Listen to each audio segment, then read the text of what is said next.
तो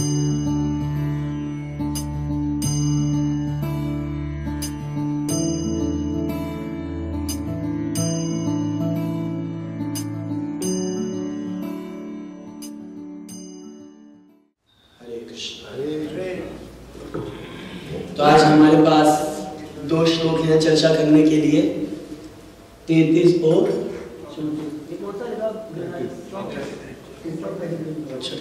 है जो 34 नंबर श्लोक है, ऊपर 33 लिखा हुआ है, जिससे कि आप समझ जाएं दोनों लेने होंगे।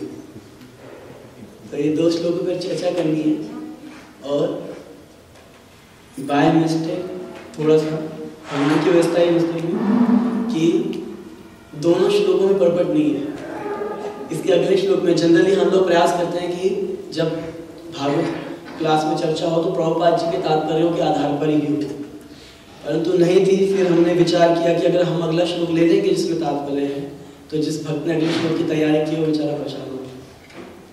तो फिर हमने विचार किया कि यही 2 श्लोक लेंगे और फिर हमने इन जो 2 श्लोक हैं इनसे संबंधित अलग अलग स्थानों पर प्रभुपाद जी ने कुछ बोला है वो हमने लिया, और कुछ आचार्यों ने जैसे श्री विश्वनाथ चक्रवर्ती ठाकुर ने और अन्य कुछ आचार्यों ने जो इस पर टीकाएं दी हैं उस तात्पर्य के आधार पे हम इन 2 श्लोकों को चर्चा करेंगे।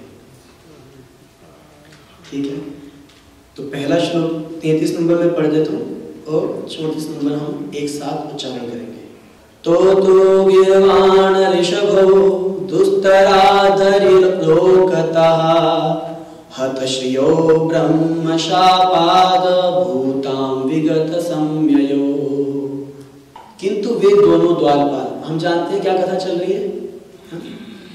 अब वहां पे श्राप दे दिया गया है, भगवान वहां पर आ चुके थे और भगवान ने बताया कि नहीं जो भी हुआ है मेरी इच्छा से हुआ है। ये सब होने के पश्चात अब क्या हुआ, तो खैर जिसमें जय विजय ने कहा था कि कोई बात नहीं प्रभु, अगर हम गिर भी जाएं हमें कोई आपत्ति नहीं है, हमें जाना भी पड़े संसार में तो भी आप हम पे इतनी कृपा करना, जिस परिस्थिति में भी रहें हमारी रति आपके चरणों में बनी रहे। मतलब हमारा मन हम आपको ना भूलें किसी भी परिस्थिति में, आपका विस्मरण हमारे हृदय से ना हो एक क्षण के लिए भी।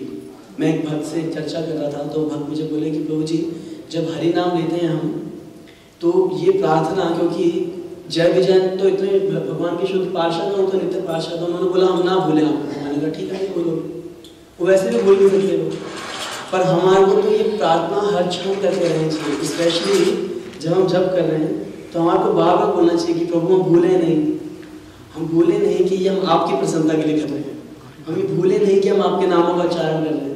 हर कुछ देर में ये बार बार प्रार्थना कर रहे हैं प्रभु हम भूले नहीं कहीं, क्योंकि हम भूल जाते हैं। जब करते करते हम गायब हो जाते हैं, जब से मुख से शब्द निकलते रहते हैं, नाम नहीं बोलेंगे, मुख से शब्द निकलते रहते हैं और कृष्ण हम उसमें नहीं होते, हम कहीं और ही चले जाते हैं। तो फिर बार बार प्रार्थना करें हे प्रभु। तो अब क्या हुआ, फाइनल स्थिति आई है कि भगवान वापस अंदर चले गए। वहाँ पे कई सारे लोग अपने विमानों पे खड़े थे, क्योंकि वहाँ पे हमने पहले चर्चा करी थी, लोग अपने अपने विमानों पे आ रहे थे। कई सारे लोग मतलब वैकुंठवासी, साधारण लोग नहीं, वैकुंठवासी अपने अपने विमानों पे आ रहा है, कोई जा रहा है और सब लोग ऊपर हैं। और अचानक भगवान श्री हरि ने अपनी बात पूरी करी कि तुम क्रोध में भी मेरा भजन करोगे और योगाभ्यास करोगे तो सब नष्ट हो जाएगा, तुम तुरंत मेरे पास आ जाओगे। और भगवान अंदर चले गए। और अब ऐसी स्थिति में क्या हो रहा है कि अब ये दोनों द्वार, किंतु वो दोनों द्वारपाल जो कि देवताओं से भी श्रेष्ठ हैं, क्या बोल रहे हैं, गिरवान ऋषभ हो, मतलब कि देवताओं से भी श्रेष्ठ, मतलब भगवान के जो पार्षद हैं वो असाधारण है। भले ही कुछ भी हो रहा है उनके साथ, और वैकुंठ से उनका पतन हो रहा है या जो भी हो रहा है, जो भगवान के भक्त हैं वो असाधारण है। उनकी तुलना वो किसी से नहीं की जा सकती, क्योंकि देवता सबसे ज्यादा श्रेष्ठ समझे जाते हैं संसार में। बोलते अब किससे तुलना की जाए तो कह दिया कि देवताओं से भी श्रेष्ठ। दुस्तराद हरि लोकतः, और वो तो वहां से हरि लोक से जो है हत श्री हो, वहां पर उनका कांति हीन हो गए वो, और ब्रह्म शाप के कारण वो अब इस खिन होकर के संसार में रह रहे हैं। और जब वो इस संसार में गिर रहे थे तब क्या हो रहा है, वो इस श्लोक में बन रहा है। उस स्थिति में हो क्या रहा है भाव? सब लोग मेरे साथ उच्चारण करेंगे। तदा विकुंठधिषणात् तयोर्निपतमानयोः हाहाकारो महान् आसीत् विमानाचयेषु पुत्रकाः। नमो विष्णुपादाय कृष्णापृष्ठाय भूतले श्रीमते भक्तिवेदांत स्वामीति नामिने। नमस्ते सारस्वते देवे गौरवाणी प्रचारिणे निर्विशेष शून्यवादी पाश्चात्यदेशतारिणे। मुखं करोति वाचालं पंगुं लङ्घयते गिरिं यत्कृपातमहं वन्दे श्रीगुरुं दीनतारिणं परमानन्दमाधवं श्रीचैतन्येश्वरम्।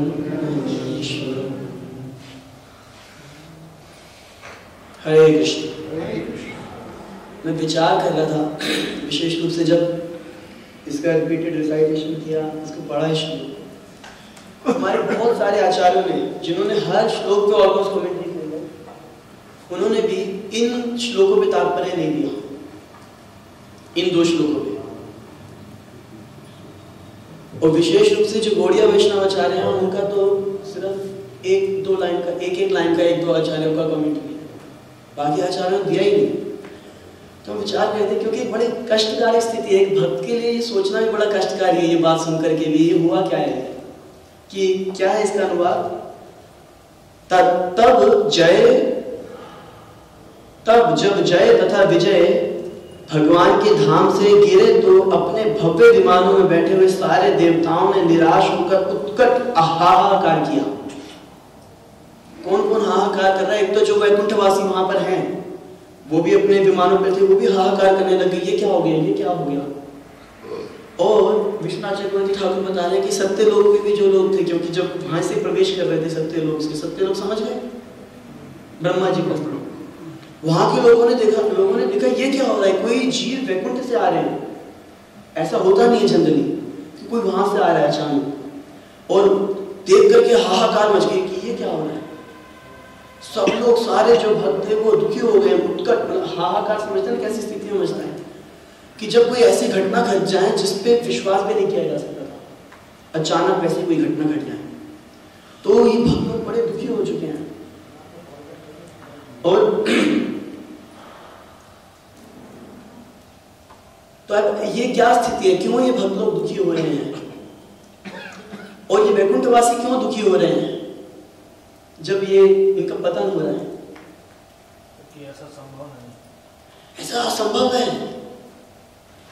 भगवान के धाम में रहने वाला एक एक जीव वो भगवान से इतना प्रेम करता है, वो इतना प्रेम करता है कि उसको ऐसा लगता है कि इस संसार में, इस पूरे ब्रह्मांड में, इस पूरी सृष्टि में, अनंत कोटि जगतों में, ब्रह्मांडों में, आध्यात्मिक और भौतिक जगत में कृष्ण से ज्यादा प्रिय, मतलब अगर वो वैकुंठ में तो नारायण से ज्यादा प्रिय मेरे लिए कोई है नहीं। यहाँ तक कि वो अपने स्वसुख की भी वांछा नहीं करता।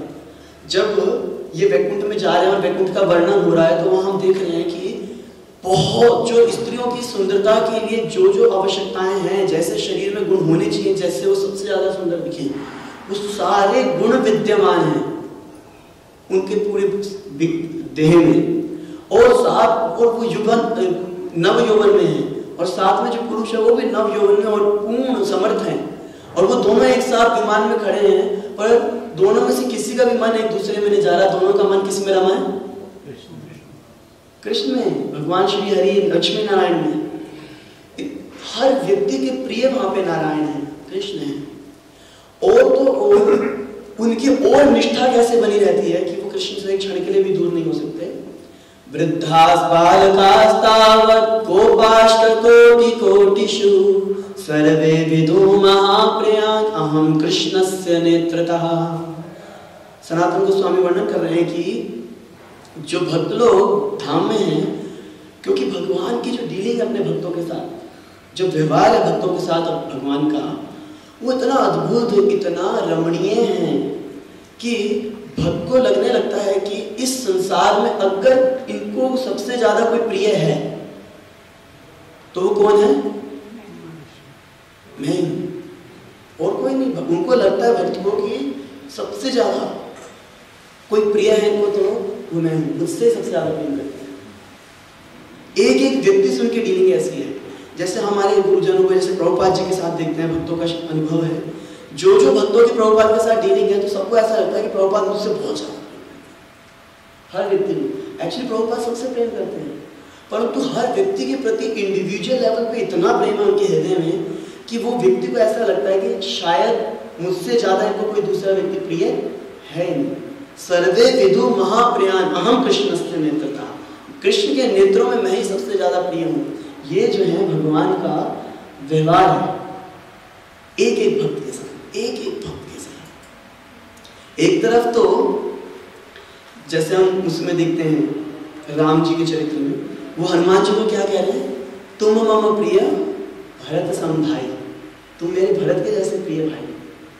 और वहीं पर जब वो सुग्रीव से भी डीलिंग कर रहे हैं तो सुग्रीव को भी इसी प्रकार से बोल रहे हैं कि तुमने तो मेरे लिए इतना कुछ कर दिया है ना, तुम्हारे बिना तो मैं कुछ कर ही नहीं सकता था, मैं पूर्ण रूपेण असमर्थ भगवान बोल रहे हैं। और उनका व्यवहार ऐसा है कि सामने वाला वैसे भी मिलर हो जाएगा, वो भी सोचेगा सच में मेरी हेल्प की जरूरत थी भगवान को। तो इस प्रकार से भगवान अपने भक्तों के साथ व्यवहार करते हैं।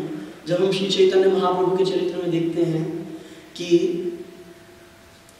जब जगन्नाथपुरी में है भगवान, तो जगन्नाथपुरी में एक भक्त को कहते हैं भगवान, अरे मेरे को याद नहीं आ रहा उसका नाम, उसको कहते हैं मैं तो ये पुरी में आए केवल तेरे लिए हूँ, नहीं तो मेरा यहाँ क्या प्रॉब्लम होता, मैं तो यहाँ पर हूँ और रह रहा हूँ तो केवल तुम्हारे लिए रह रहा हूँ। रामानुज कि मैं तो आया ही आपके लिए। और कुछ भक्त लोग आए कुलीन गांव से, तो जब वो उनसे बात कर रहे हैं, भगवान बोलते हैं कि मेरे तो इस संसार में आने का कारण ही आप लोग, तुम हो। एक को कह रहे हैं यहाँ पे तुम्हारे लिए रह रहा हूँ, एक को कह रहे हैं मैं आया तुम्हारे लिए हूँ। सब हर व्यक्ति के साथ इसी प्रकार की डीलिंग है। एक भक्त को बोलते हैं कि अगर तुम ना होते तो मेरा तो जीवन ही व्यर्थ था, तुम्हारे दर्शन करके, तुमसे चर्चा करके ही मुझे लगता है कि मेरा अस्तित्व है। तो कोई सोचेगा भगवान उनको बना रहे हैं, सबको ऐसे ही बोल रहे हैं, है ना, एक ही बात, एक ही जैसी बात सबको बोल रहे हैं, तो क्या लगेगा कि भगवान जो है ना मीठी वाणी बोलने वाले व्यक्ति हैं, मीठा मीठा बोल के सबको फंसा लेते हैं, है ना। हम एक गीत सुने तो उसमें बोलते हैं खा जाता है ये दिल धोखा मीठी मीठी बातों से। तो भगवान की मीठी मीठी बातों से धोखा खा रहे नहीं। जब कृष्ण बोल रहे हैं, गौर सुंदर बोल रहे हैं, वो सत्यभाषी हैं, वो सत्य बोल रहे हैं कि वो उतना ही प्रेम करते हैं जिससे बोल रहे हैं। क्यों? भगवान जब उस व्यक्ति से डीलिंग कर रहे हैं तो उस समय भगवान को लग रहा है कि मेरा अस्तित्व केवल इसके लिए है। वो भगवान हृदय से फील कर रहे हैं, और क्योंकि अथाह प्रेम है, वो प्रेम के समुद्र है भगवान, उनके प्रेम की कोई सीमा नहीं है। और क्योंकि वैसा प्रेम हमारे पास है नहीं, हमारे पास क्या है? हमारे पास है काम, लस्ट।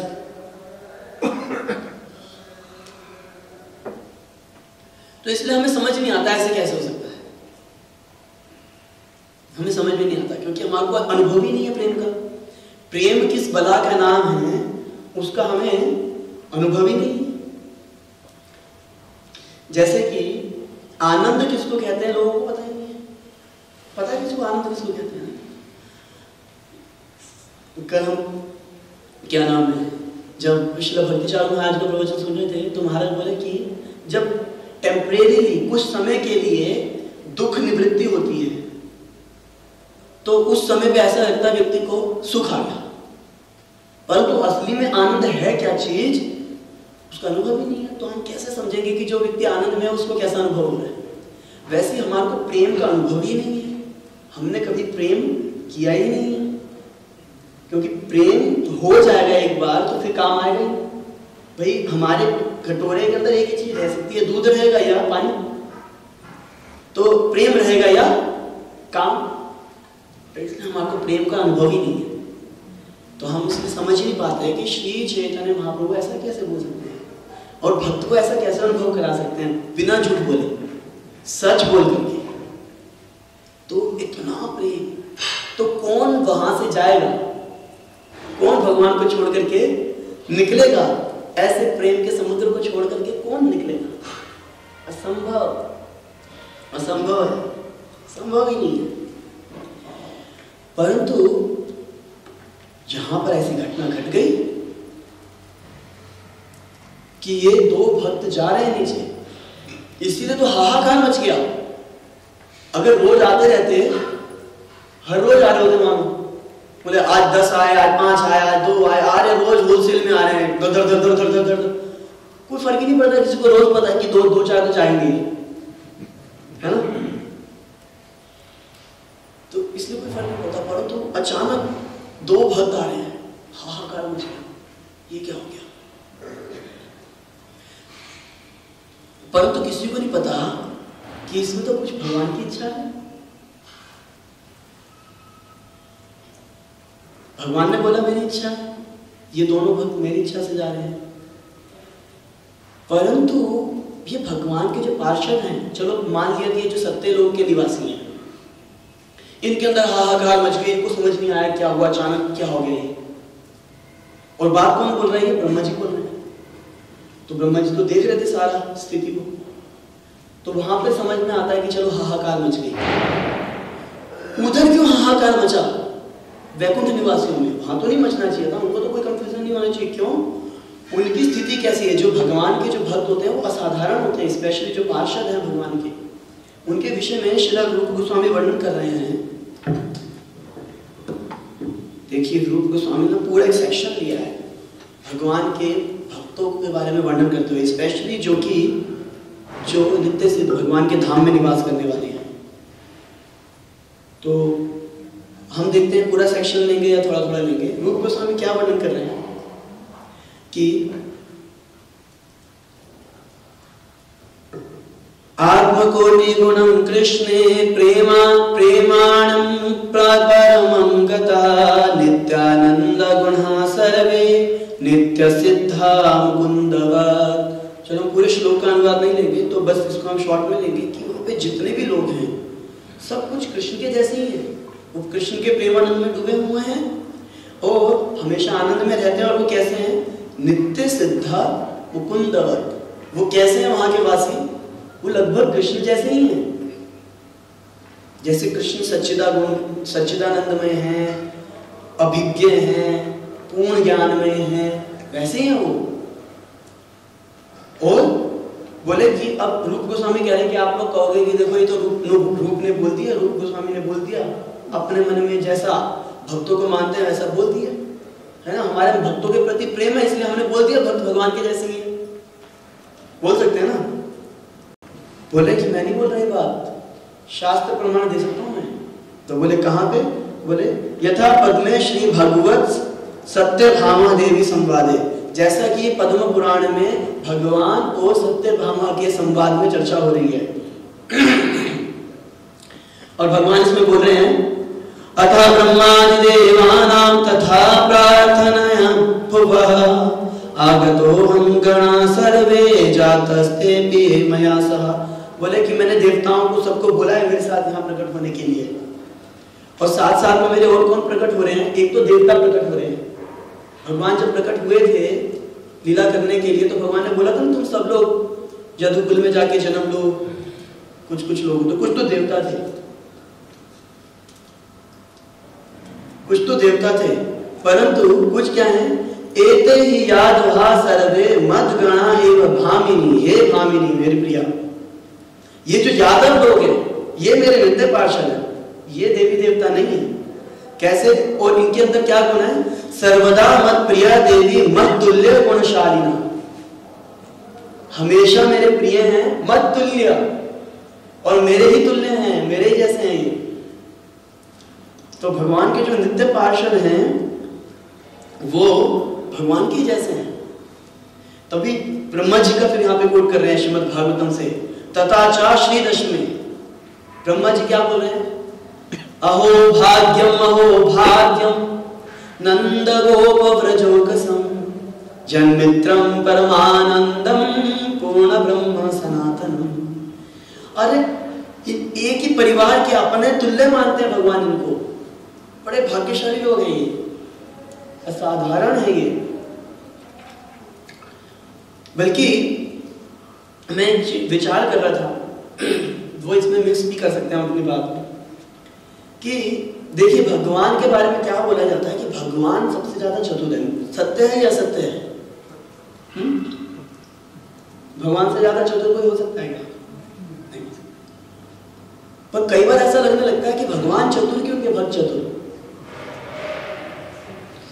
जैसे हम एक भक्ति विषय पढ़ रहे थे कि भगवान श्री रामचंद्र जी जब वनवास पर हैं, अगस्त मुनि के आश्रम के पास पहुंचे हैं, तो वहां पर भगवान के एक प्रिय भक्त जिनका नाम है सुतीक्षण,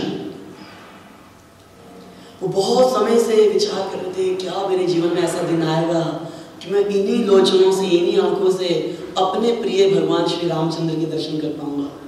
क्या ऐसा समय आएगा कि माता सीता उनके साथ में होंगी और उनके भ्राता लक्ष्मण भी होंगे। क्या मेरे जीवन में मैं क्या इतना सौभाग्य प्राप्त कर पाऊंगा? तो उनको इन्फॉर्मेशन मिली कि भगवान रामचंद्र अगस्त मुनि के आश्रम की तरफ आ रहे हैं। उनके शिष्य हैं सुतीक्षण, वो वही थे। उनको विश्वास ही नहीं हो रहा था। वो कई घंटे बैठे रहे ये सोचते हुए कि क्या सच में भगवान आएंगे? क्या ये सच है? क्या ये सच है भगवान यहाँ आएंगे? और जब भगवान वहां पहुंच गए, फाइनली भगवान को देखा तो काफी देर तो स्तब्ध खड़े रहे।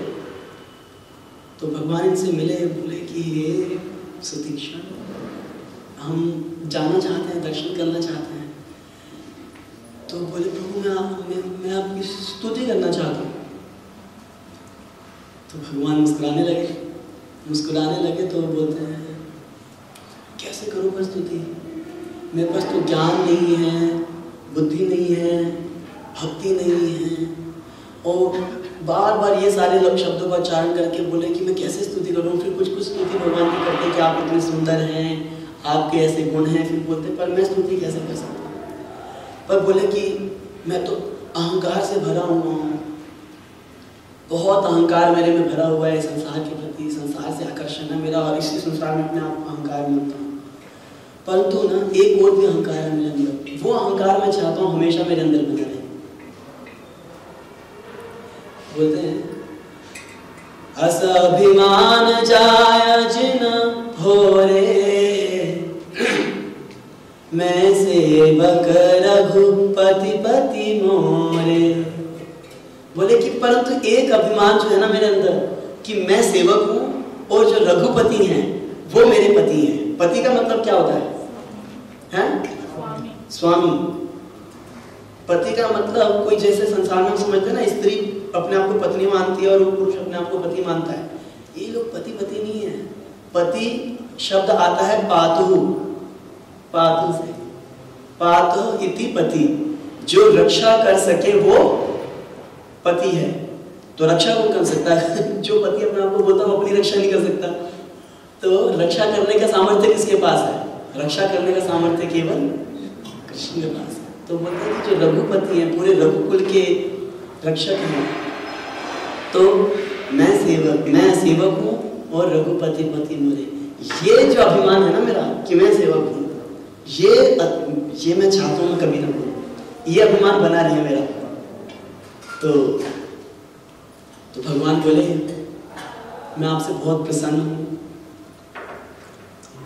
आपके अंदर इतना गाढ़ भाव है, इतनी भक्ति है, गुरु के प्रति भी सेवा है की भावना है, तो मैं आपसे बड़ा प्रसन्न हूँ। आप मुझसे वरदान मांगिए।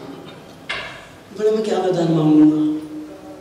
मेरे पास तो ना, फिर से वही बात रिपीट करने लग गए, मेरे पास तो ना कोई ज्ञान है, ना कोई भक्ति है, ना वैराग्य है, ना तो मेरे को बुद्धि है कि क्या मांगना चाहिए क्या नहीं मांगना चाहिए।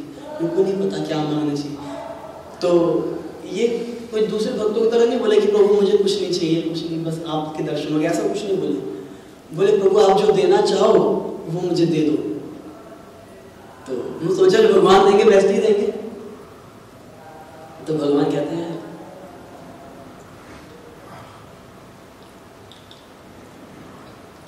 अविरल भक्ति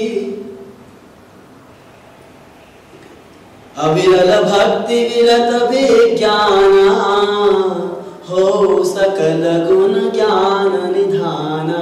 तुम क्या हो जाओ, तुम्हारे अंदर अविरल भक्ति का प्रभाव हो।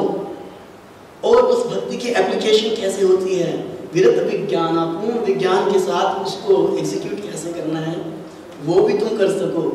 और क्या हो जाए, हो सकल गुण ज्ञान निधाना, और तुम जो है सारे गुण, जितने भी दैवी गुण हैं, सारे दैवी गुण और पूर्ण ज्ञान के निधान। निधान समझते हैं किसको बोलते हैं? हाँ, रिजर्व, आगार समझते हैं ना, उसका आगार हो जाओ।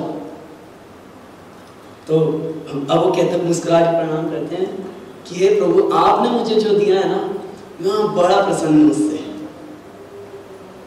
प्रभु जो दीना बोलो, हे प्रभु जो आपने मुझे दिया है ना, बहुत खुश हूँ, इससे मैं बहुत खुश हूँ। परंतु एक बात बोलूं, अब देहु मोही जो मोहि मन भावा। आपके जो मन में था वो आपने दे दिया, अब जो मेरे मन में है वो मैं मांग लेता हूँ। भगवान कह रहे हैं, ये भक्त लोग तो बड़े स्मार्ट निकले। तो भगवान मुस्कुराने लगे, बोले क्या चाहिए तुम्हें? बोले कि अनुज जान की सहित चाप बाण धर राम, मम ही गगन इंदु इव बसो सदा निहकाम। बिना किसी कारण के, ये मत देखो कि मेरे अंदर भक्ति आई है कि नहीं आई। अब तो बोलो भक्ति आ जाए, ये मत देखो मेरे अंदर भक्ति आई है या नहीं आई। ये मत देखो मैं ठीक से जप कर रहा हूँ या नहीं कर रहा। ये मत देखो कि मैंने तो अध्ययन किया मैंने नहीं किया। ये मत देखो कि मैं कोई सेवा ठीक से कर रहा हूँ या नहीं कर रहा। बिना किसी कारण के, अहेतु की, निष्काम भाव से, निहकाम बोले, निहकाम, बिना किसी भावना की, निष्काम भाव से मेरे हृदय में विराजो, माता जानकी और लक्ष्मण भैया के साथ। ठीक है, तो भगवान भी हंसने लगे, रामचंद्र जी और लक्ष्मण जी भी हंसने लगे कि बताओ, लोग कहते हैं कि भगवान सबसे ज्यादा बुद्धिमान, अब बताओ इसको हम क्या कहेंगे। तो ऐसे भगवान की लीलाओं में कई जगह ऐसा चरित्र मिलेगा कि जब सनातन गोस्वामी से चर्चा कर रहे हैं श्री चैतन्य महाप्रभु, तो भगवान से वो ऐसे ऐसे प्रश्न पूछ रहे हैं, भगवान नहीं रिवील करना चाहते हो भगवान है, तो वो ऐसा ऐसा प्रश्न करते हैं कि फिर कलयुग में हमने सुना है कि क्षण अवतार होता है। तो बोले कि हाँ वो होता है छंद अवतार, परंतु वास्तव में तो कल की अवतार का पूर्ण वर्णन है। परंतु छंद अवतार तो ये मान सकते हैं कि वो कृष्ण नाम ही है। तो सनातन गोस्वामी कहते हैं पर हमने सुना अकृष्णम, उसका रंग जो है ना, वो उसकी कांति जो है ना बड़ी वह वैसी है, गोल्डन गोल्डन है। भगवान कहते हैं ज्यादा मत बोलो। सनातन गोस्वामी को बोलते हैं ज्यादा मत बोलो, जो मैं बोल रहा हूँ उसको सुनो। इनको पता है कि मेरे मुझसे बुलवा रहा है कि मैं भगवान हूं। कई बार तो देखिए भगवान तुल्य है भक्त, तभी तो भगवान को भी कई बार फंसा देते हैं। भगवान को नहीं समझ में आता है कि मैं बुद्धिमान भी है बुद्धिमान। जैसे मान लो एक गीत याद आ गया, इसी बात पे, इससे कोई संबंध नहीं है। भगवान ऐसे शब्द बोलते हैं, सच में बोलते हैं कि आचार्यों के द्वारा लिखा हुआ गीत है ये पुष्टिमान। तो वो राधा रानी को कह रहे हैं बैठ के सामने, मुझे समझ नहीं आया। मुझे क्या समझ में नहीं आया कि वो राधा रानी से पूछते हैं, तेरो मुख नीको की मेरो मुख प्यारी। हे श्रीमती राधिके, हे प्यारी जी, आपका मुख ज्यादा सुंदर है या मेरा ज्यादा सुंदर है? तो जो भगवान के प्रिय भक्त है, भगवान वहां पे सोचते हैं कि ये ज्यादा बुद्धिमान कि मैं ज्यादा बुद्धिमान। तो भगवान के जो भक्त है, इसमें बहुत आगे इस प्रकार से आगे बहुत सारा वर्णन कर रहे हो आगे कि किस प्रकार से भगवान के भक्त भगवान के तुल्य हैं। इसका प्रमाण है, शास्त्रों में प्रमाण है, अलग अलग जगह से प्रमाण दे रहे हैं गोस्वामी। और उस पर आचार्य जीव गोस्वामी, कृष्ण चक्रवर्ती ठाकुर और भी एक्सप्लेन कर रहे हैं।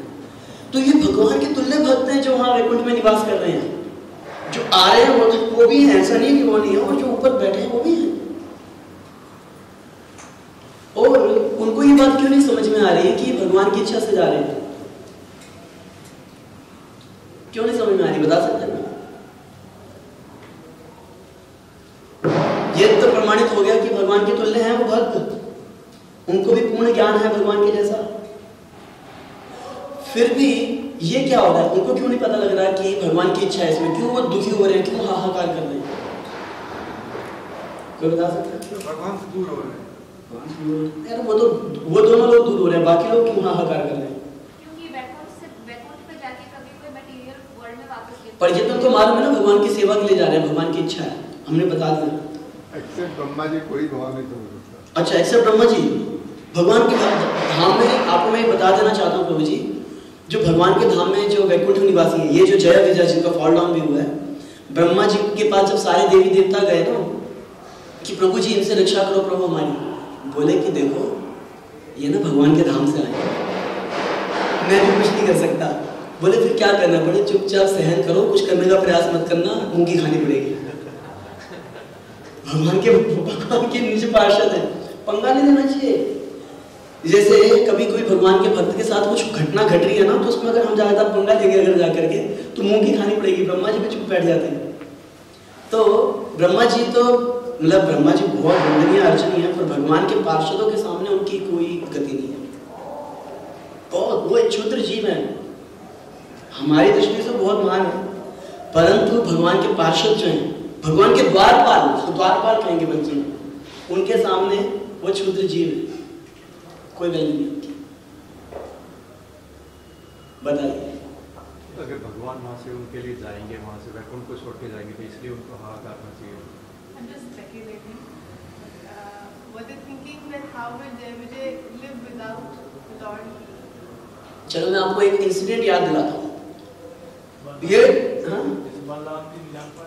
जय हो, बिल्कुल सही बोला मुझसे। ये बलराम जी ये तो भगवान के तुल्य हैं, बलराम जी तो भगवान ही हैं, बलराम जी साक्षात भगवान ही हैं, उनमें और कृष्ण में कोई भेद नहीं है, कोई भेद नहीं है। वो मदन मोहन को हमेशा याद रहता है, वो हम बोलते हैं कृष्णास्तु भगवान स्वयं, परंतु कृष्ण स्वयं भगवान है। वो कहते हैं कृष्णास्तु भगवान स्वयं, कृष्ण बलराम ये दोनों स्वयं भगवान है।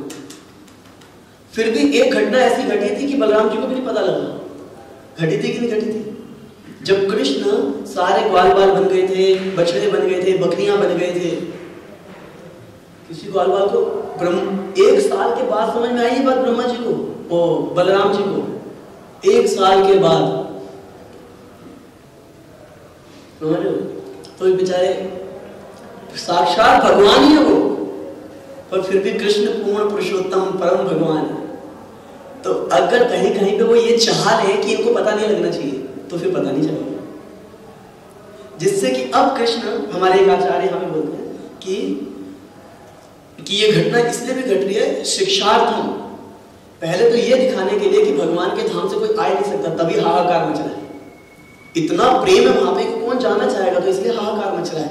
दूसरी क्या शिक्षा देना चाह रहे हैं कि वो जो वैकुंठवासी हैं उनको हृदय में इतनी तीव्र पीड़ा, जैसी ये बात को समझ नहीं पाए कि भगवान की इच्छा है, तब अब आप सबकी बातें जो भी आप बोल रहे थे वो सही हो जाती है, क्योंकि हृदय में इतनी तीव्र पीड़ा उठ गई कि ये क्या हो रहा है। ये भी डर हो सकता है कल मेरा नंबर आ जाएगा।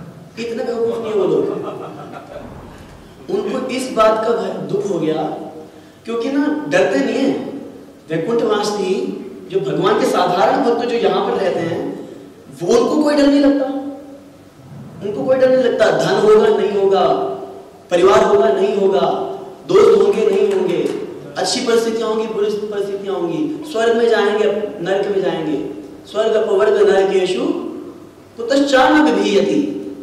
भगवान के भक्त नारायण परा सर्वे, जो भगवान के परा है, भगवान के नारायण परा है, वो कहीं भय नहीं लगता, कहीं भय नहीं लगता उनको। इस बात से उनको कोई भय नहीं कि हमें जाना पड़ेगा, परंतु दुख उठ गया उनके हृदय में। क्या दुख उठ गया कि ये हमारे दो साथी ये कहाँ जा रहे हैं हमें छोड़ के, और ये कैसे जा रहे हैं, इनको कष्ट क्यों हो रहा है, ये नितेज क्यों हो गए। ऐसा नहीं है कि हमने देखा कि सामने वाला दुखी हो रहा है, हमारे बीच में हम देख रहे हैं, हमारे समाज में एक व्यक्ति बहुत दुखी हो रहा है, तो हम सोचते ले बेटा धो बहती गंगा में हाथ, हम भी थोड़ा हाथ डालें इसमें। हमारे भी जो पिछले थे वो आज निकालेंगे, अरे हमारे को भी इसने ऐसे ही बोला था, अच्छा बहती गंगा में हाथ धो डालो ना। भक्त जब देखता है कि दूसरा कोई भक्त को दुख हुआ है किसी कारण से, उसके परिस्थिति को देख करके उसका हृदय फट जाता है कि ये क्या हो गया। इतना प्रेम होता है भक्तों के बीच में, जो असली में भक्त है, उनको देख करके कि दूसरे भक्त को इतना भी कष्ट देख लेंगे ना, क्यों कष्ट हो गया इसको, उसको सहन नहीं कर सकते। मैं कल परसों की बात है, परसों एक भक्त से बात कर रहा था, तो उसने क्या देखा, वो घर में रहते हैं अपने, और उनके पड़ोस में ही एक और भक्त रहते हैं, पति पत्नी है, वो बहुत अच्छे भक्त हैं, सेवा करते हैं, और उन दोनों के बीच में झगड़ा हो गया। तो ये भक्त अपने घर में बैठ करके रोना शुरू कर दिया कि देखो उनका झगड़ा हो गया, इतने अच्छे भक्त हैं लोग, उनको दुख इस बात का हो रहा है कि ये इतने अच्छे भक्त हो गए, फिर इनका झगड़ा हो गया, बेचारे कितने दुखी है। इसको कहते हैं भक्त, कि दूसरे के दुख को देख करके खुद दुखी हो। वैष्णव जन तो तेने कहिए जिन पीर पराई जानी रे। दूसरे की पीड़ा को अपनी पीड़ा मानते हैं, और स्पेशली अगर वो भक्त हो सामने वाला, तो उसको चीन देख सकते हैं, उसके दुख को अपना दुख मानते हैं। तो पहले तो ये बात उनको लगी कि ये घटना कैसे घट गई, ऐसा हो नहीं सकता। दूसरा, उनको इस बात का दुख हो गया कि ये कैसे हो गया हमारे प्रिय भक्तों के साथ। और सत्य लोक के निवासी, उनके अंदर हाहाकार मच गई। वो ये सोच रहे हैं, जो ये प्रभु जी बोल रहे हैं कि कल को हमारा भी नंबर ऐसा आ सकता है, उनके मन में ये एंजाइटी हो गई कि हम तो सोचे वैकुंठ जाएंगे, तो वहां से लोग आ जाए। वो तो कुंटा रही धाम है, वहां पे ऐसी कैसी घटना घट गई, तबाही से मच गई ब्रह्मा जी के लोक में, सत्य लोक में, ये क्या हो रहा है, ऐसे कैसे हो सकता है। वहां से तो कोई वापस नहीं आता। प्रभुपाद जी बोले आज पहले की तात्पर्य में हो ही सकता है।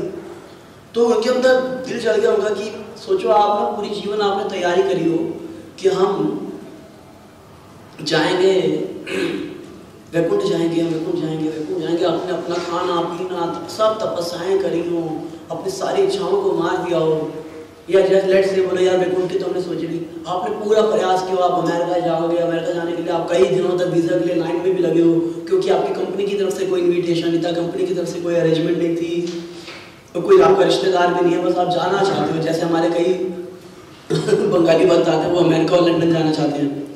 तो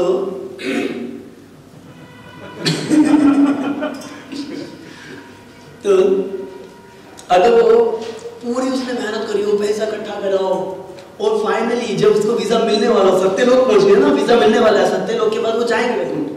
सत्य लोक से बहुत रेयर सिचुएशन होती है, कोई वापस नीचे गिरे हो, तो उसके बाद वैकुंठ जाने के सीन बनते हैं ब्रह्मा जी के साथ उनके। तो अब बस वीजा बस हाथ में आ गया हो, आप प्लेन पे बैठने वाले और आपको पता लगे कि भैया ऐसा भी हो सकता है कि जैसी फ्लाइट वहां लैंड करेगी आपको भगा दिया जाएगा वापस। ये सोच के कैसा लगेगा आपको, एंजाइटी हो जाएगी ना, मानने लग जाएगा आदमी ये क्या हो गया, इतनी मुश्किल से ज़्यादा प्लानिंग करी थी, सत्य लोग करें वहाँ से टेंशन में आ गई, ये क्या हो गया, हाहाकार मच गया। तो फिर ब्रह्मा जी ने बाद में सारा क्लैरिफाई किया कि नहीं चिंता मत करो, भगवान ने खुद बोला ये मेरी इच्छा है। क्योंकि अब बोले ब्रह्मा जी को कैसे पता चल गया जब उनके वैकुंठ निवासियों को नहीं पता चला? कोई बता सकता है ब्रह्मा जी को कैसे पता चला? ब्रह्मा जी ने वार्तालाप तो किया होगा ना। हाँ, ब्रह्मा जी ऊपर वैकुंठ कहाँ गए थे? इतने दिनों से सुंदर रोज भागवत सबको बताओ, पंडित जी बताओ ब्रह्मा जी को कैसे पता चला?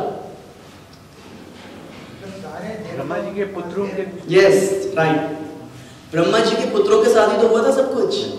वो सनत कुमार थे और उन्होंने खुद भगवान ने उनको बोला था कि तुम चिंता मत करो, ये तुमने श्राप भी मेरी इच्छा से दिया है, मैं चाहता था ये इसीलिए हुआ है।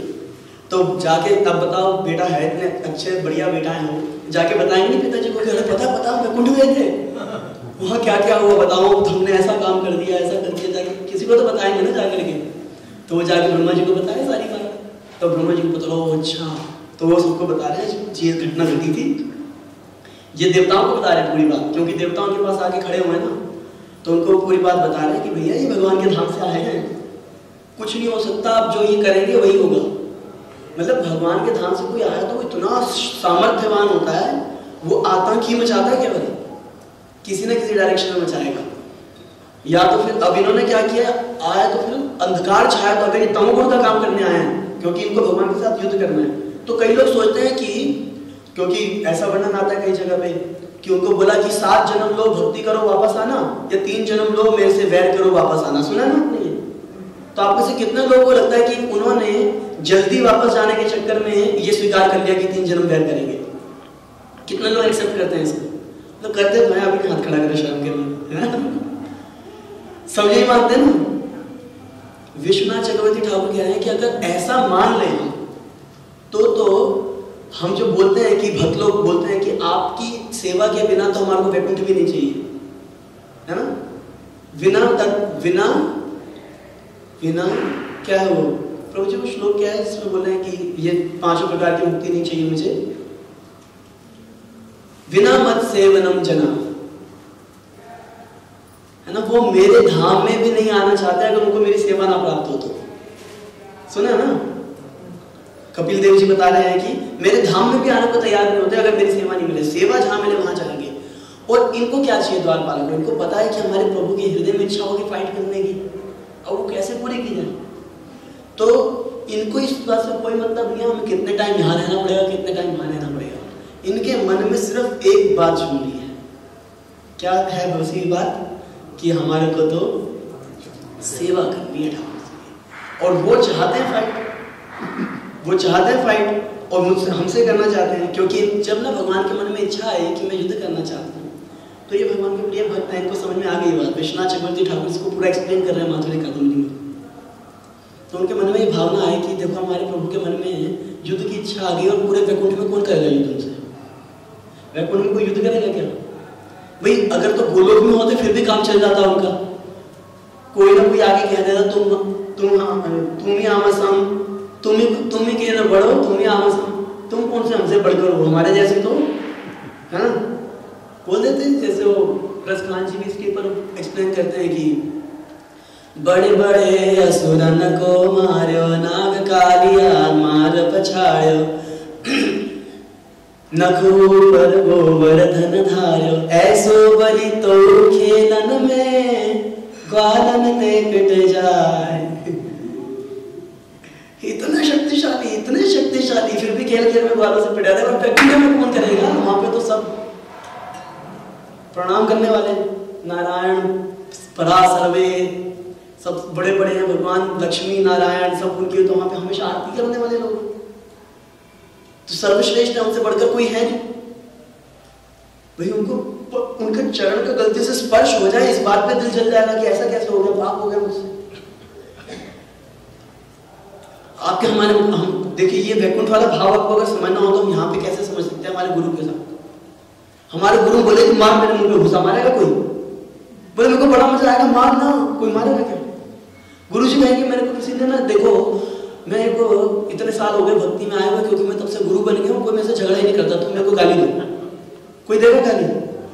फट जाएगा आदमी अंदर से, बोला क्या करूँ, ये बोले जा रहे हैं ऐसी बात, क्या करूँ मैं? कुछ समझ में नहीं आएगा। गुरु के साथ हमारा वही ऐश्वर्य भाव होता है ना, नहीं सब कर नहीं सकते, इम्पॉसिबल है। गुरु के शरीर पे, गुरु के वस्त्रों पे, गुरु के आसन पे गलती से हमारा पैर टच हो जाता है, तो अंदर से इतना क्रिटिफाई करते हैं क्या हो गया, कैसे इसका क्षमा होगा। तो ये वैकुंठ में, और ये तो हमारे पास तो उतना ऐश्वर्य है नहीं कि हमारे साथ थोड़े दिन गुरु जी बात करेंगे तो वो फैमिलिटी बिट्स कंटेम हो जाएगा हमारा।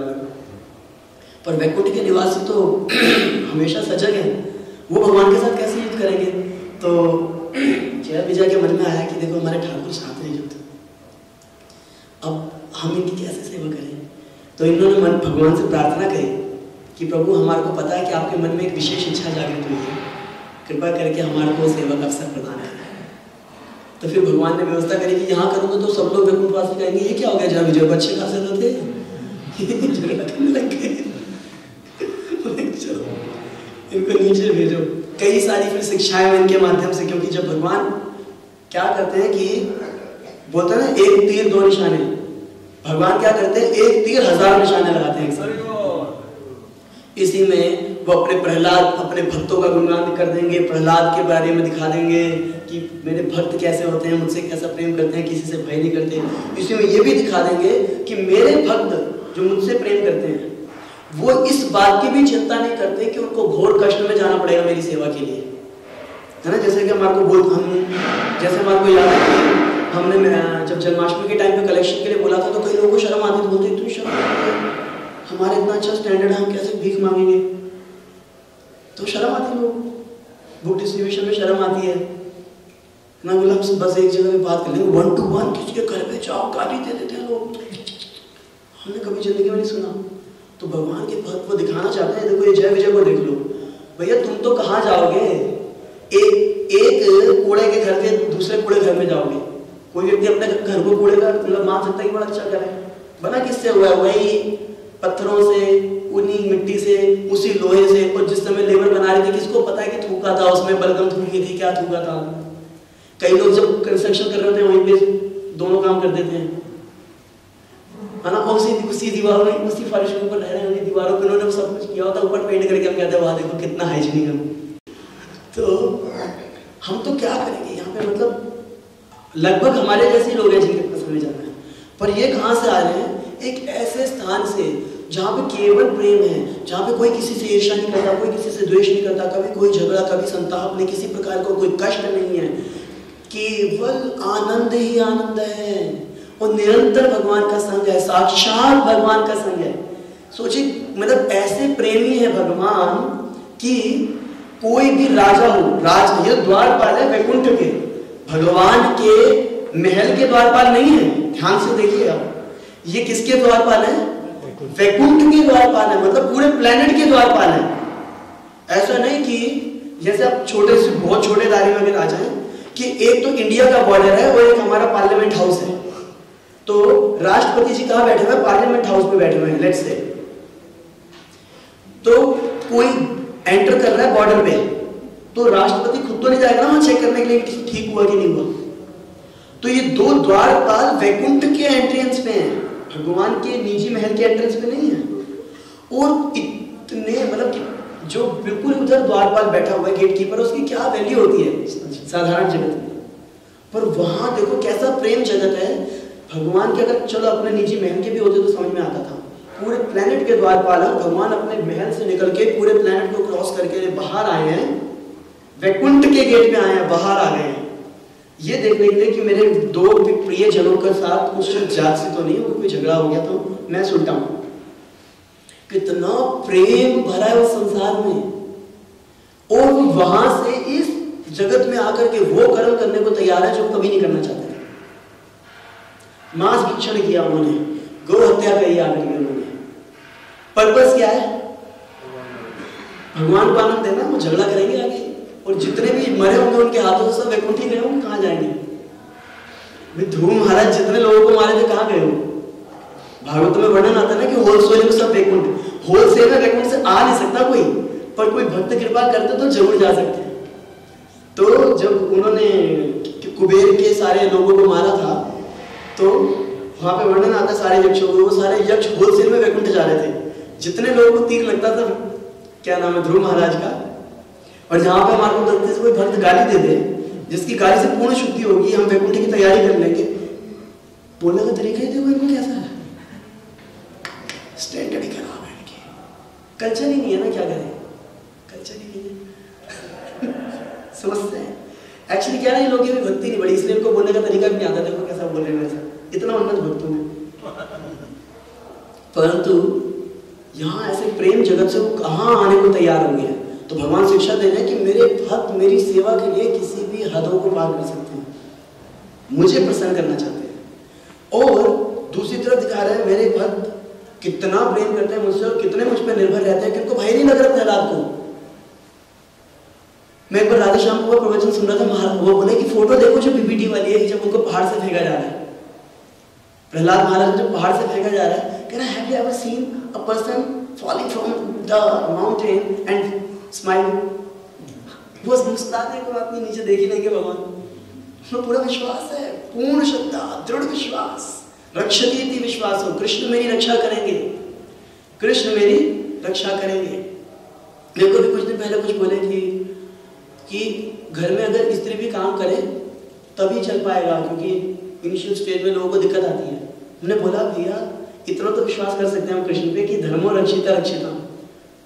भगवान जब जा रहे हैं उसमें गोचारण लीला के लिए फर्स्ट टाइम निकल रहे हैं, तो यशोदा मैया उनको बोल रही पैर में कुछ पहन तो ले, पादुकाएं तो ले। बोले नहीं पहनूंगा मैं। बोले क्यों नहीं पहनोगे? बोले कि हमारी इतनी सारी गईयां हैं, 9 लाख से भी ज्यादा गईयां, ये गर्भ संहिता में वर्णन आ रहा है, तो उन सबके पास उनको भी दो फिर पादुकाएं। तो यशोदा माई बोले उन सबको थोड़ा दे सकते हैं। तो बोले फिर हम भी नहीं पहनेंगे, क्योंकि हमारा तो वैश्यों का कार्य गायों की सेवा करना, हम तो गायों के सेवक हैं। तो जब मालिक के पास सब जूते नहीं तो हमारे पास क्यों जूते होंगे? तो बोले कि बेटा देख उनके पैर में तो चुभेंगे नहीं, क्योंकि भगवान ने उनकी व्यवस्था ऐसे करी है, तेरे पैर में कांटे चुभ जाएंगे। तो भगवान कहते हैं नहीं नहीं नहीं, धर्मो रक्षिता रक्षिता। ये दूसरे शास्त्र में कोड है, मतलब दूसरी जगह पे वर्णन है, परंतु वहां पे भगवान अपने आप को विद्वान दिखा रहे हैं। देखो कितना विद्वान हूं, अब मैं बड़ा हो गया क्योंकि 7 साल के हो गए ना तो बोला इतना विद्वान हो गया। धर्मो रक्षिता रक्षिता, जो धर्म की रक्षा करता है धर्म उसकी रक्षा करता है। तो हम धर्म का पालन करेंगे, गायों की रक्षा करेंगे, तो हमारा धर्म हमारी रक्षा करेगा, है ना। तो कहीं पे किसी ने सुना है तक कि वृंदावन में उनको कांटा चुभा? जंगलों में गए नहीं चुभा। तो पूर्ण विश्वास भक्त को होता है कि मैं किसी परिस्थिति में रहूं, अगर मेरा मन इस बात पे स्थिर है कि कृष्ण मेरी रक्षा करेंगे, तो बस वो मेरी रक्षा करेंगे, और कोई बात नहीं। No anxiety. भक्त के जीवन में टेंशन नाम की चीज नहीं होनी चाहिए, क्योंकि उसको विश्वास है वो पहाड़ से गिरते हुए मुस्कुरा रहा है। तो ये मैं पॉइंट इसलिए ले रहा हूं क्योंकि ये वर्णन आ रहा है कि जब ये गिर रहे हैं तो इसी पे कोट करते हुए एक आचार्य बोल रहे हैं कि महाशिक्षार्थम, महाशिक्षा मतलब बहुत बड़ी बड़ी शिक्षाएं देने के लिए भगवान ये कार्य कर रहे हैं। तो दिखा रहे हैं कि देखो मेरे ऐसे भक्त हैं, प्रहलाद महाराज जैसे भक्त। एक तरफ ये दिखा रहे हैं कि मेरा भक्त गलती से यहाँ पे आ जाए तो क्या कर सकता है। अगर वो तमोगुण के लिए आया तो ये कर दिया, और जब भक्ति का प्रचार करने आया तो देखो प्रभुपाद जी ने क्या कर दिया। और क्या शिक्षाएं दे रहे हैं कि प्रहलाद महाराज के माध्यम से भी शिक्षा भी दे रहे हैं कि भक्त को कुछ चाहिए नहीं, परंतु तो भक्त के मन में एक एंजाइटी हमेशा बनी रहती है। पता क्या सबसे भक्त की सबसे बड़ी एंजाइटी क्या रहती है? भक्त जिसका मन कृष्ण में रम चुका है, जिसका मन नहीं रमा कृष्ण में, उसकी सबसे बड़ी एंजाइटी है कि मेरा मन कैसे कृष्ण में रमेगा। और कोई एंजाइटी नहीं है, बाकी सारी कृष्ण संभाल लेते हैं। पर जिसका मन कृष्ण में रम गया है उसकी सबसे बड़ी एंजाइटी क्या पता आपको?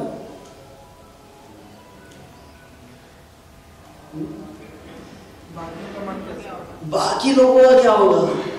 प्रहलाद महाराज कह रहे हैं कि चलो मेरे तो प्रभु तद वीर गायन महामृत मग्न चित्ता, मेरा तो चित्त मग्न आपकी कथाओं के गायन में, पर इनका क्या होगा? ये जो इस संसार में बद्ध पड़े हैं, इनका क्या होगा? तो मेरी चिंता का विषय है कि मैं इनकी हेल्प करना चाहता हूँ। मैं उन मुनियों की तरह नहीं रहना चाहता कि मौनम चरन्ति नूनम न परार्थ निष्ठा, अपने ही भजन में लगे हुए हैं और अपनी मुक्ति की चिंता कर रहे हैं, ना परार्थ निष्ठा, दूसरे के बारे में सोच ही नहीं रहे। भगवान दिखा रहे हैं कि मेरे भक्त किस प्रकार के होते हैं, कैसे उनके हृदय में मेरी सेवा की भावना है, कैसे दूसरों के प्रति उनके हृदय में प्रेम है, और किस प्रकार से मेरी सेवा की भावना के साथ साथ वो मुझसे आकर्षित रहते हैं। और ये भी दिखाना चाह रहे हैं कि वास्तव में ऐसी घटना घटती नहीं है, एक बार तुम मेरे पास आओगे तो जाओगे नहीं, क्योंकि देखो ये मेरी इच्छा से ही इंसिडेंट हुआ है। पर जिनको नहीं पता उनके हृदय में कैसे ही चित्कारें निकलना शुरू हो गई, जिनको नहीं मालूम कि मेरी इच्छा से होता है उनके हृदय से। तो बेसिकली वो 3 जन्म वाला जो उन्होंने मांगा था वो इसलिए नहीं मांगा था, वो जल्दी जाना चाहते हैं, तो वो तो इसलिए मांगा क्योंकि उनको पता है हमारे ठाकुर ये चाहते हैं। और आप देखो कि उन्होंने किया क्या, फिर उन्होंने मतलब काम ही वही किया, टोटल जन्म से वही काम किया उन्होंने भगवान से फाइट करने के लिए। एक दिन मिस्टर हिरण्याक्ष, तो उन्होंने किसी को परेशान नहीं किया, उन्होंने बोला कि उन्होंने गाय वाय नहीं बनाई, कुछ नहीं बोला कि मेरे को वो व्यक्ति चाहिए जिससे मैं बेस्ट फाइट कर सकूं। जहां भी जाते हैं मतलब उनको इतना खौफ हो गया हिरण्याक्ष का कि जब वो पता इंफॉर्मेशन मिली कि दूतों से इंफॉर्मेशन मिली महाराज इंद्र को कि वो स्वर्ग की तरफ आ रहे हैं, सारे देवी देवताओं ने मीटिंग करी और उनके पहुंचने से पहले पूरा स्वर्ग खाली। पूरा कोई जीव जंतु नहीं वहां पे, सब भाग गए। बोले भैया इनसे युद्ध नहीं करना हमारे को, सब भाग गए। बड़ा गुस्सा आया हिरण्याक्ष को, भाग गई है, युद्ध कौन करेगा? बोले मेरे खुजली हो रही है, मेरे बहुत शक्ति है, मुझे युद्ध करना है। जिसके पास जाए उनके पहुंच, वो युद्ध ही नहीं कर पा रहे थे किसी से एक्चुअली। वो जहां जाते सीधे भाग जाते, व्यक्ति भाग जाता वहां से, मैं इनसे युद्ध नहीं करूंगा। फाइनली है ना वरुण देव के पास पहुंच गए। वरुण देव के पास पहुंचे, बोले वरुण देव से युद्ध करूंगा, अपने आप को बड़ा शक्तिशाली समझता है। वरुण देव बोले देखो मुझसे क्यों युद्ध करना चाहते हो, मैं तो वैसे ही बूढ़ा हो गया, मैं तुम्हारे चरणों में समर्पण करता हूँ। बोले युद्ध क्यों करना, मैं बिना युद्ध के समर्पण कर रहा हूँ पूरा। बोले पर तुम्हारे मन में, पर कौन में, पूरी सृष्टि के अंदर कोई नहीं है जो मुझसे युद्ध कर सके, मैं परेशान हूँ। उसकी फ्रस्ट्रेशन ये थी कोई फाइट तो करने मुझसे, पर कौन करेगा भगवान के पार्षद से युद्ध। तो वो बोले कि अगर तुम युद्ध करना चाहते हो तो मैंने सुना वहां पे वराह अवतार हुआ है, भगवान विष्णु है, विष्णु से युद्ध करना। और तब वो जाते हैं और वो क्या करते हैं, वो पृथ्वी को धकेलना शुरू करते हैं। तो भगवान जब वो पृथ्वी को धकेलने लगते हैं तो भगवान प्रकट होते हैं वहां पे। बेसिकली वो पहले से ही पृथ्वी को वहां से ला चुके थे, भगवान ऑलरेडी ला चुके थे, अब ये दोबारा से उत्पात मचाने के लिए आया था। ये दो शुक्र अवतार के दो एक साथ मिल जाते हैं। तो भगवान वहां पे पहुंच जाते हैं और वो पृथ्वी को उठाने नहीं देते फिर उसको। और अब वो झगड़ा क्या करता है कि पृथ्वी हमारी थी, ये तुमने यहाँ पे लाके क्यों रखी है, हमने रसातल में रखनी थी पृथ्वी। बिना बात का झगड़ा करना होता था ऐसे करते हैं ना कि ये पृथ्वी तुम उठा के क्यों लाए नीचे से, जब ये अंदर थी तुम उठा के क्यों लाए। तो भगवान बोले तुम क्यों बोल रहे हो, बोले तुम सुअर है क्या, जानो जो होता। तो भगवान को बड़ा गुस्सा आता, मेरे को सुअर बोल दिया।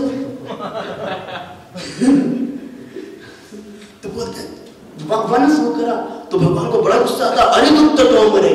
उनकी गाली देने पे इतना गुस्सा आता है भगवान को, बहुत गुस्सा आया भगवान को।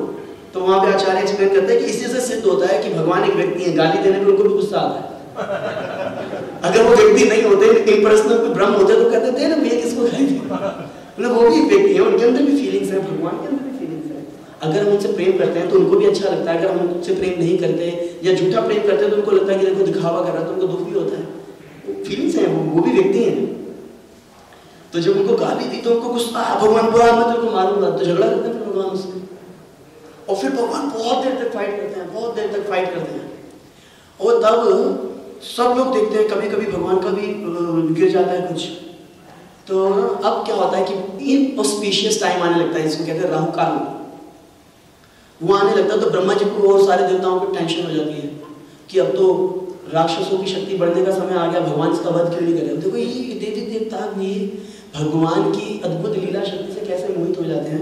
उनको जबकि ये बात पता है कि सृष्टि के अंदर जन्म लेते हैं, अपने अपने सारे कार्य करते हैं, उनमें से कई लोग धाम चले जाते हैं, जिनके कार्य बाकी रह जाते हैं वो वापस प्रलय काल में भगवान के शरीर में निवास करते हैं। तो वैसे ये भी उधर नहीं हो सकते। वैसे इसमें प्रलय तो आई नहीं, मैंने बताया ना कि प्रलय के समय पे भी यही होता है। हाँ। तो बाकी टाइम पे भी दो भक्तों के लिए व्यवस्था कर सकते हैं जरूर।